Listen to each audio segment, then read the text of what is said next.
7.0. 7.0.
Oy, nakalipad pa.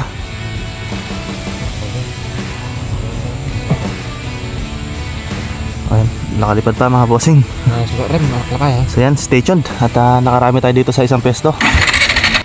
So yun mga bossing, nakarami tayo dito sa isang pwesto lang. Ayan, i-retrieve ng tito ko. Yan. Doon sa 223 meters meron tayong konting wind drift. Bilhin ako ng half emerald. Ayun, sa pool naman siya. Ayan, kung nakikita nyo, may hangin tayo kahit kaunti. Meron pa ring effect yan sa long range mga bossing. So ayan na. tumatakbo na. So yan, stay tuned mga bossing. At i-update ko kayo kapag na-retrieve na namin lahat. So yan mga bossing, oh. Anan si tito ko. Yan, nakikipagsuntukan sa kandungango. Tapos mga bossing, ayan, oh, sobrang dami pa dun sa kabila. Ay, di ko lang kung kita pa sa camera. Ayan. Dito mga bossing, hindi ko alam kung 4 o 5. Siguro 4 siguro. Yan, ito yung unit natin. Napansin ko lang mga bossing, medyo gumanda yung accuracy natin sa shroud and muzzle brake system. Mas maganda siya ngayon, para sa akin mas maganda siya ngayon kaysa doon sa silencer. Ayaw ko na gumamit ng silencer mga bossing. Bakit kamo? Ang kinaganda ng shroud system mga bossing tsaka muzzle brake, kapag ka nagtutono ka, kasi kapag ka naka-silencer ka, itutono mo yung unit, merong possible na tumama yung slug sa silencer kapag ka hindi nakatono. Kasi pwedeng mag-wobble yung slug. Kaya merong tendency na tamaan yung loob ng silencer. Kaya para sa akin, mas maganda yung naka-shroud and muzzle brake kung slug ka tsaka long range hunting ka. Pero kung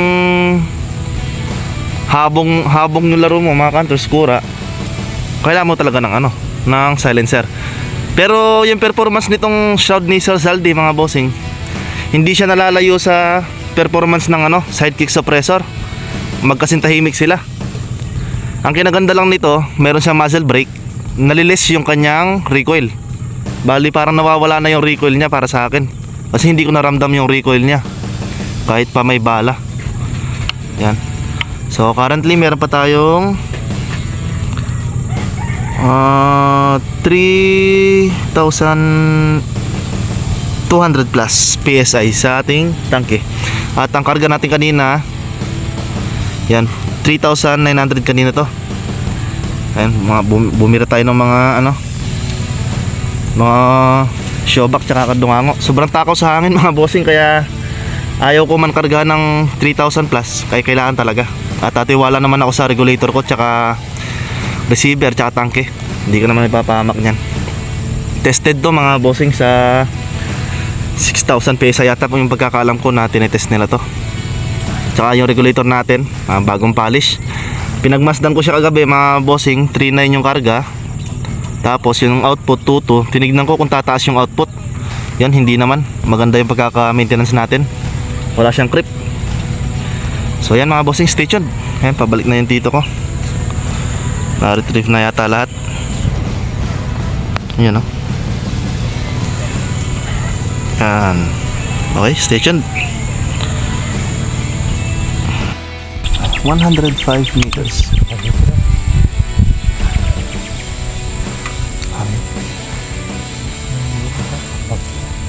Apa ya?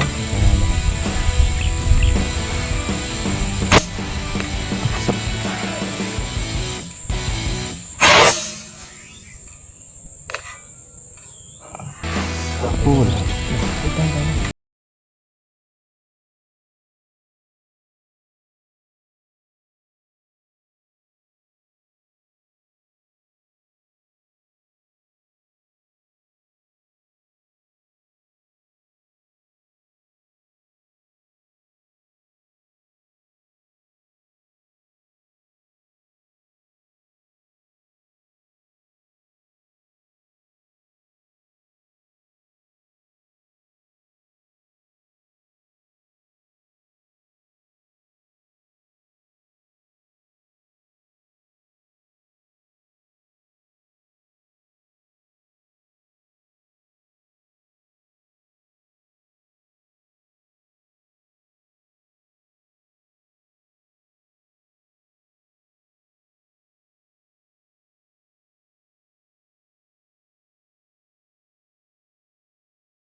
Yung isa. Ano pa isa?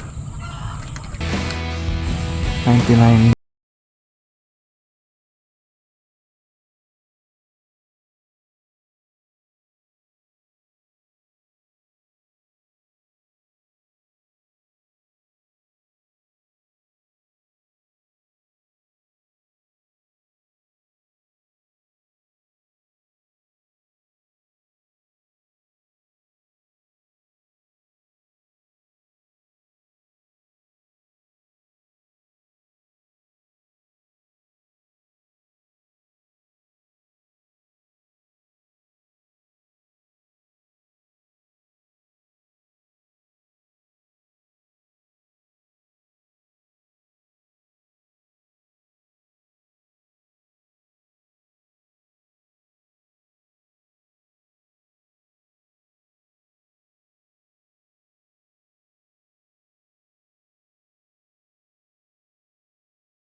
$150 meters. And meron tayong hangin from right to left. Okay. Try natin bigyan ng half emerald.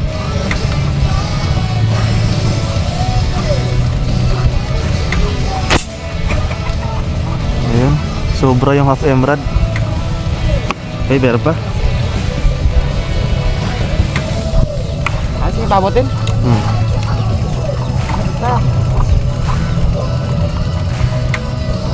172. 172 meters. 7-2. 7. Okay, 172. Try natin mga hunters. Hindi ko alam kung gaano wala siyang hangin kasi.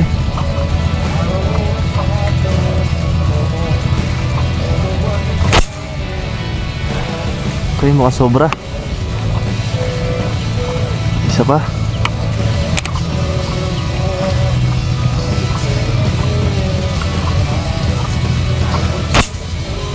Ayun.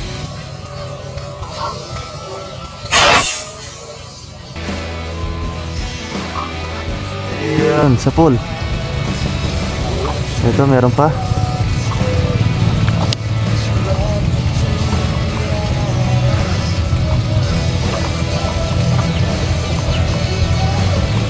Okay, wait lang mga cutters. 215 meters mga cutters. Okay, zoom natin. Okay.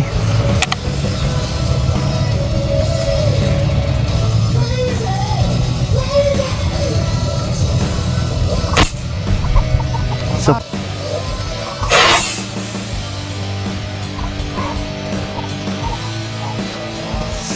pool. 215 meters. Okay, stay tuned mga cutters. 150 meters mga cutters. Si tito ko yung bibira at mukhang inaalat ako.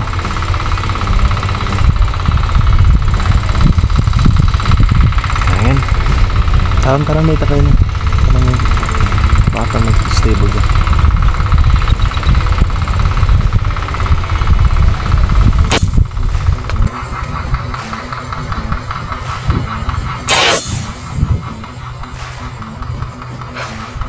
Uy, sapol. Nako. Ay, reload. Ayun. Nakagapaw pa mga cutters. Di ba, kakapa nga? Tabalol. Sige pa, may kisko. Ay ko, Tayo. Tayo na may kaya. Nagsipa niya. Hindi mo malinis yung tarandor ng babo.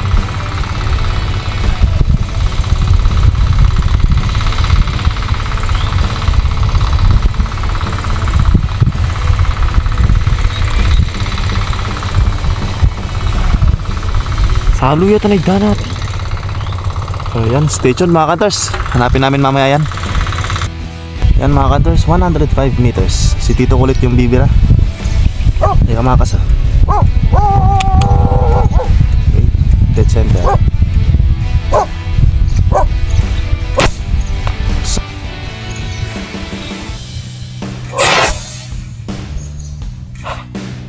Sa pool. Ha? Okay mga cutters. Yan ko na. Yan, i-retrieve na ni Tito ko. Stay tuned mga cutters. Mukhang ako yung inaalat, yung Tito ko yung mas magaling ngayon. Kaya siya muna yung pinapatira ko, ako muna yung nagmamaneho. Ayan. So yan, stay tuned mga cutters. Yan mga cutters, ako muna yung driver ngayon. Si Tito ko muna yung titira. At halos yung mga natatamaan ko, hindi namin nare-retrieve gawa ng sobrang sukal.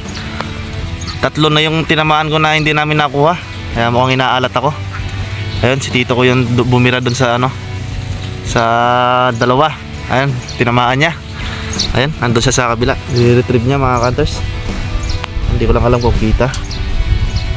So yan, yan yung unit natin. Diyan ko na nilagay yung wind flag. At sagabal sa kamay. Okay mga cutters, stay tuned. Yan mga cutters, doon na yung Tito ko. Ayun, nakuha na. Ayan. Ayun, mukhang titignan niya yung isa doon. Hanapin niya. So yan. Yan, ito yung unit natin. Yan, may hangin na tayo ngayon, lakas. Ayun ang huli natin mga cutters. Tapos 3 uwis. Ay 4 na uwis, 3 uwis, 3 ruwak mga cutters. Ayan yung slug natin. Yan, ang malakas ang RGD. Okay. So ayan mga cutters, stay tuned. 204 meters mga cutters. Yan.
kapag ka gusto niyang mamaril mga kanters, pahiram ko na lang yung unit sa kanila. Kasi hindi sila nakakapamaril mga kanters kapag hindi ako kasama. Gawa nang hindi nila kabisado yung unit. Kaya ginagawa ko, tinuturo ko na lang sa kanila mga kanters, sa tito ko tsaka yung kumpare ko mga kanters. Yan. At yung lolo ko mga kanters, ayaw talaga. Ayaw niya sa airgun, gusto yung live. So yan mga kanters, nakakarami na rin tayo. Hindi ko alam kung ilan na to. Ayan, puno na naman yung likod ng kulong natin. Okay, stay tuned. Nga pala mga kanters, no? Yan, nagdala tayo ng isang cellphone para hindi na natin ikakat yung video. At nilagyan ko na rin to ng Strelok. Yan, cellphone ito na ang tito ko. Yan, dito na tayo nagda-dial sa ating Strelok. Okay, stay tuned mga kanters. Mukhang ito na yung last na pulot namin. At nagbabalak na sila umuwi. Siguro hanggang dito na lang mga kanters. At malapit na rin kami dito sa sa baryo. Ayan, huling palayan na to. At syempre na lang namin. Ayan. Sa mga gustong mag-avail ng ating Magnum Slug mga kanters, yan sa mga hindi nakakaalam, tayo po ang maker nito. Ako po yung gumagawa mga kanters. Yan, ito yung sariling mga slug natin. Yan. Sa mga gusto mag-avail mga kanters, PM lang po kayo sa ating YouTube, Facebook page. At ilalagay ko na lang dyan sa gilid ng ating video. Yan, dito banda. Yan. Sa mga gusto mag-avail mga kanters, PM lang po kayo. Para sa price list. Tsaka sa mga grades. Yan. Sa mga magtatanong ulit mga kanters, 1020 fps ang return natin. 1020 fps sa 2.2 output, 27 grains na Magnum Slug 217. Tapos yung barrel natin, FX Liner Superior Heavy. Yan. Scope naman natin West Hunter na HD Gen 2 832 by 56 mga kanters. Yan, zero stop Emerald. Tapos yung shroud natin, gawa ni Sir Zaldi. Yan ito. At yung output natin 2,200. Yung tripod naman natin mga kanters ay galing to ng Kuwait. Inuwi ng kuya ko. Yan. Yung ating side cam naman, gawa ng Sidekick suppressor. So yun lang mga kanters. Kapag may mahanap pa kami dito sa matadaanan namin pa uwi, putukan na rin namin. So yan mga kanters, hanggang dito na lang. At subaybayan nyo ulit yung ating next na vlog. Yung Kronos pala natin mga kanters, nag-chat yung si Kuya Ivan ng MX2. Madidelay daw. Bali next week na lang daw, next week pa daw yung releasing ng mga unit. Gawa ng na-delay sa anodizing ata. Sa anodizing ba yun? Sa pagkakaalam ko anodizing ata mga kanters. Yan. Abangan nyo yun mga kanters. At kukumpletuhin natin yung detalye sa tuning, setup, at sa mga pyesang lalagay natin doon. Yan. Okay mga kanters, stay tuned. Hanggang dito na lang.